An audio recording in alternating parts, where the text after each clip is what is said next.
MPs have voted in support of Kim Leadbeater's assisted suicide bill. The Terminally Ill Adults End of Life Bill intends to allow those in England and Wales deemed to be terminally ill and with less than 6 months to live to receive help to kill themselves, and MPs have now backed it by 330 votes to 275. The bill will now progress to committee stage where it will be considered further. Numerous MPs spoke out against the bill as it was being debated.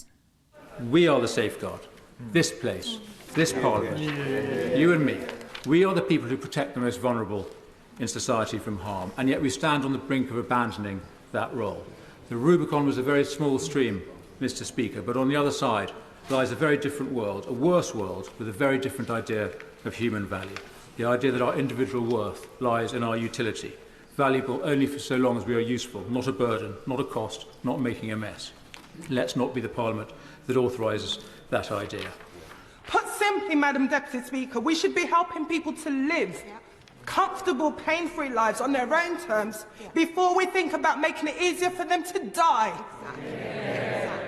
Here we are, on the precipice of agreeing to sanction and support the deaths of people in despair. A society has chosen a dystopian and contagious path if it chooses to facilitate the death of those who have a terminal illness rather than standing with them, weeping with them, valuing them and loving them against the desolation that any of us would feel if we were given a diagnosis of that sort. No wonder that the government's own suicide prevention advisor is strongly opposed to this bill.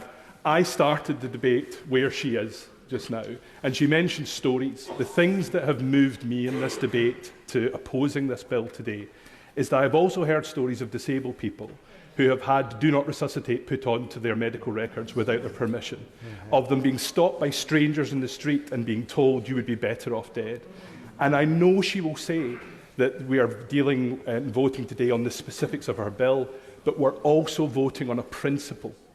The Christian Institute's director, Kieran Kelly, urged Christians not to give up on challenging the dangerous proposal.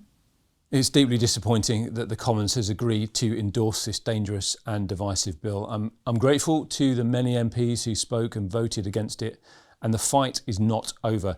We know that the more people know about assisted suicide, the less they like it. Those MPs who supported the principle of the bill but have concerns about its practical implications must now take the time to scrutinise it properly.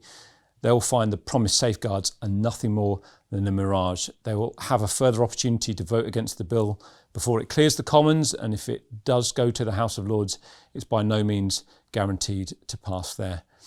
I would urge Christians to keep on praying and to be ready to approach their MPs again over the coming months. This is a life and death issue.